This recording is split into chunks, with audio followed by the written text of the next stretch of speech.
This happened last spring. My aunt and uncle asked me to watch their house while they vacationed in Italy. 2 weeks alone in their big, quiet suburban home? Seemed like paradise. Huge kitchen, heated pool, even a home theater. Just me and Max, their German shepherd.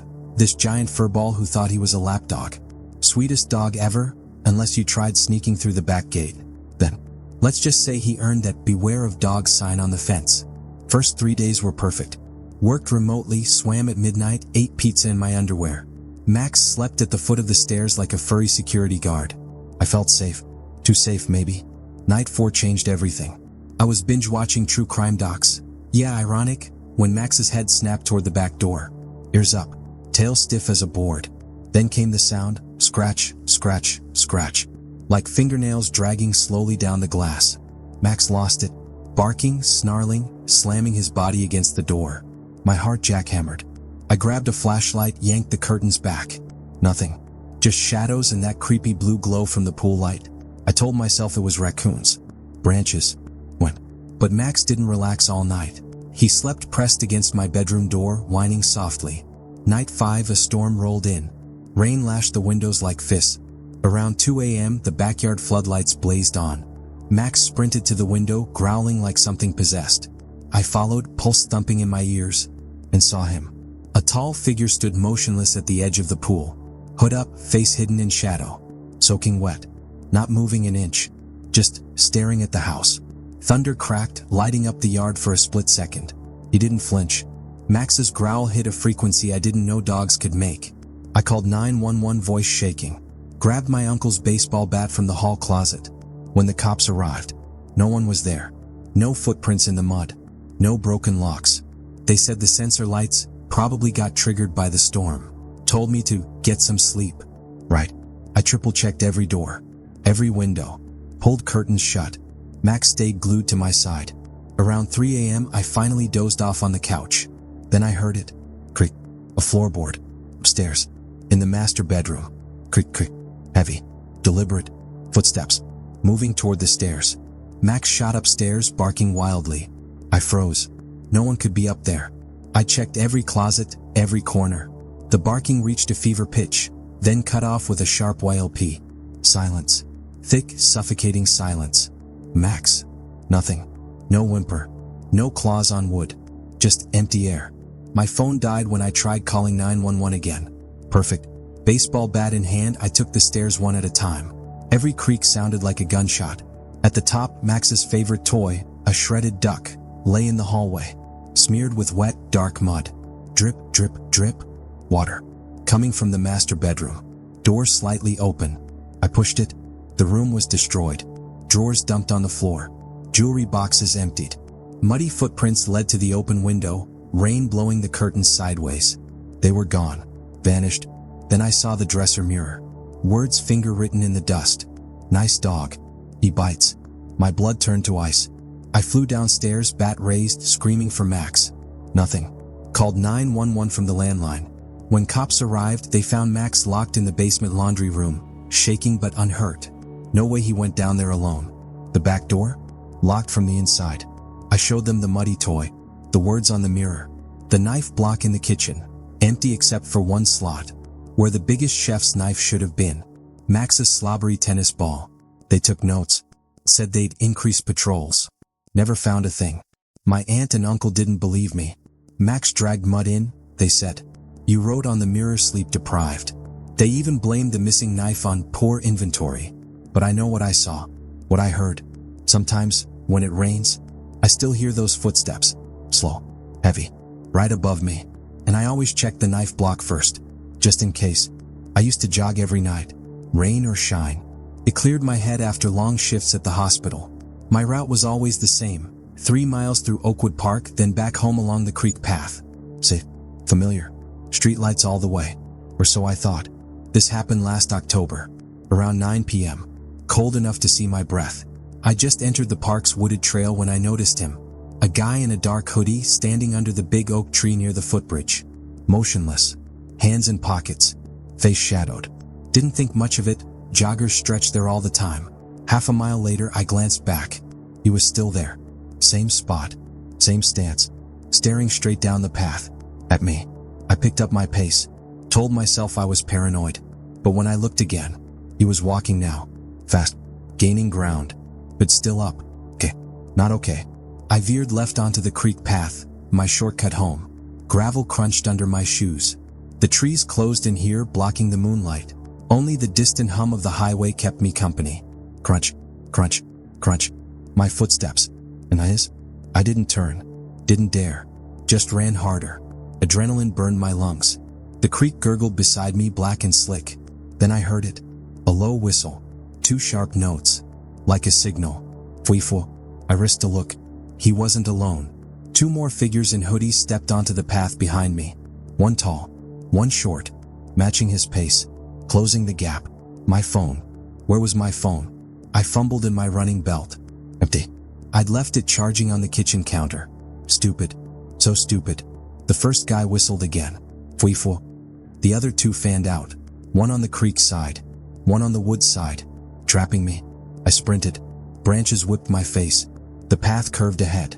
Almost home. Just half a mile to the neighborhood. Thud. Something heavy hit the dirt behind me. A rock. A log? I didn't look. Thud. Thud. 2 more. Closer. One grazed my ankle. Hey! I screamed. Voice raw. Get away. No answer. Just footsteps. Faster now. Ragged breathing. Not mine. I hit the last stretch. The narrow path behind the old Johnson farm. No streetlights here. Just pitch black and the smell of wet hay. I knew every route, every dip. It's why I took this route. Tonight it betrayed me. A hand grabbed my ponytail. I shrieked, wrenching free. Felt hair rip from my scalp. Stumbled. Fell hard on gravel. They were on me in seconds. 3 hoodies. 3 shadows. No faces. Just the stink of sweat and cheap tobacco. The tall one pinned my shoulders. Don't scream, he hissed. Voice scratchy. Teenager? The short one yanked my running belt off. Wallet. Keys. Now. I kicked. Connected with something soft. He grunted. Bitch. A fist slammed into my ribs. Pain exploded. I gasped, curling inward. The third one, the watcher from the oak tree, just stood there. Head tilted. Silent. Keys. Wallet. They took both. Tossed my empty water bottle into the creek. Then, nothing. They didn't run. Didn't move. Just stared down at me. Waiting. The tall one nudged me with his shoe. Stand up. My ribs screamed. I scrambled backward like a crab. Take my stuff. Just go. Stand up. Something in his tone froze me. Cold. Detached. Like a teacher giving orders. I stood. Shaking. The silent one stepped forward. For the first time, moonlight hit his face. Late teens. Acne scars. Dead eyes. He pointed at my shoes. Take them off. What? Your shoes. Off. I kicked them off. Bare feet on cold gravel. Socks too. I peeled them off. He snatched them, stuffed them in his hoodie pocket. Then he pointed at his shoes. Old, filthy Nikes. Put these on.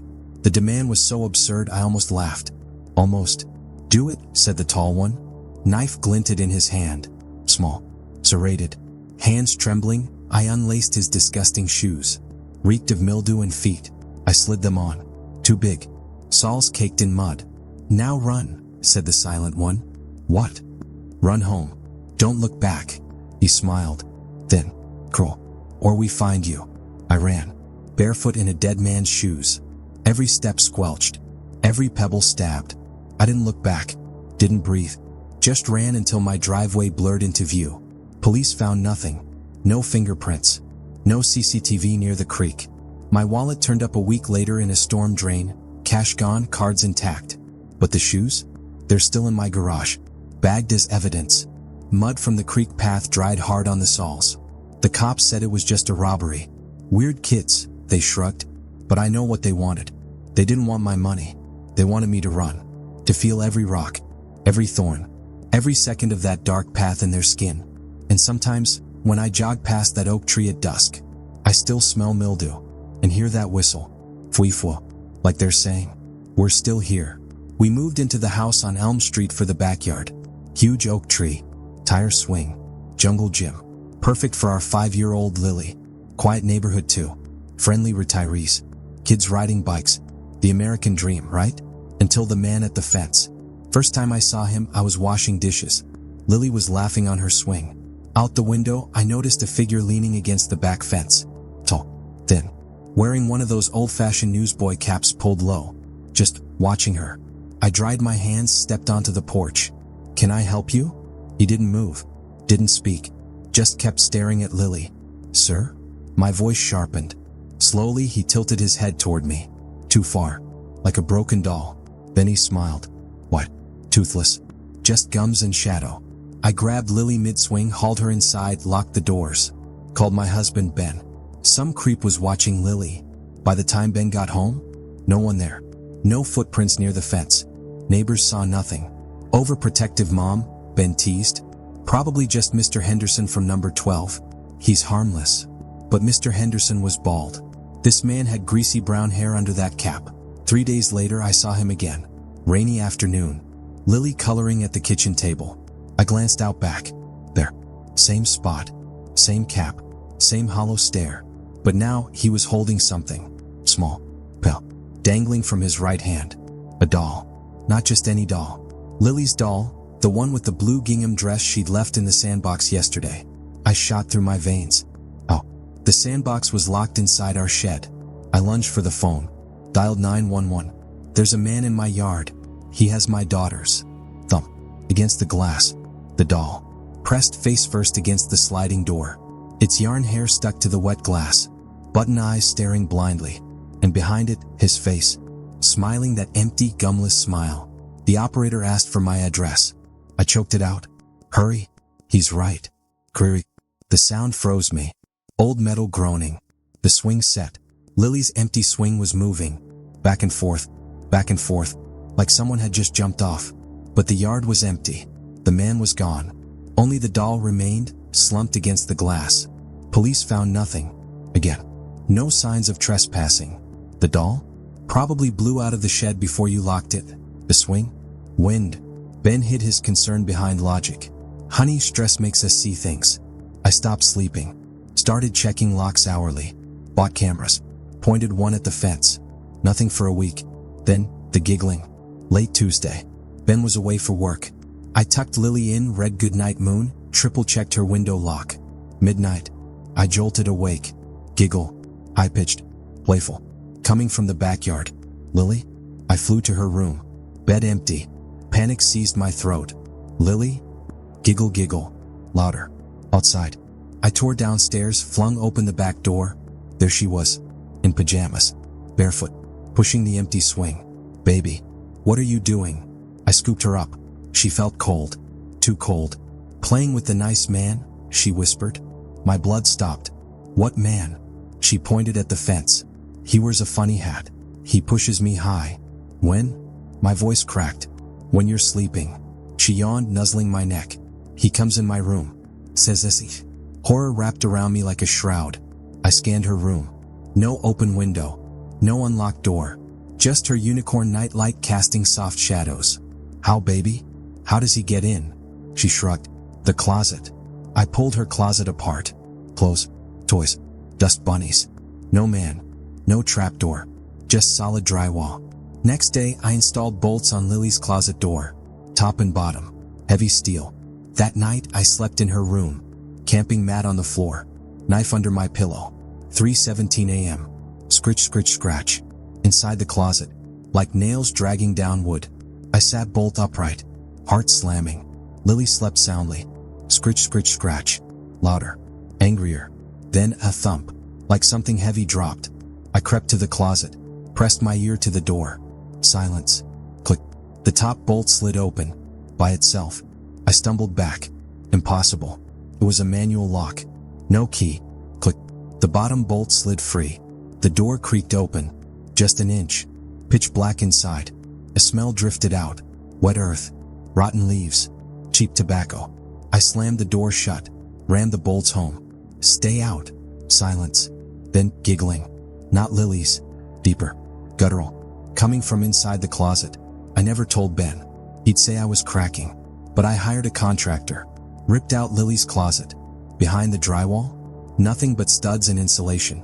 See? Ben hugged me. Nothing there. I almost believed him. Until the contractor handed me his bill. Scribbled at the bottom. Found something in the insulation. Left it on your kitchen counter. We raced to the kitchen. There it sat, small, pale, grinning, Lily's doll, dressed in blue gingham, covered in gray insulation fluff, and clutched in its tiny plastic hand a rotting, chewed-up newsboy cap.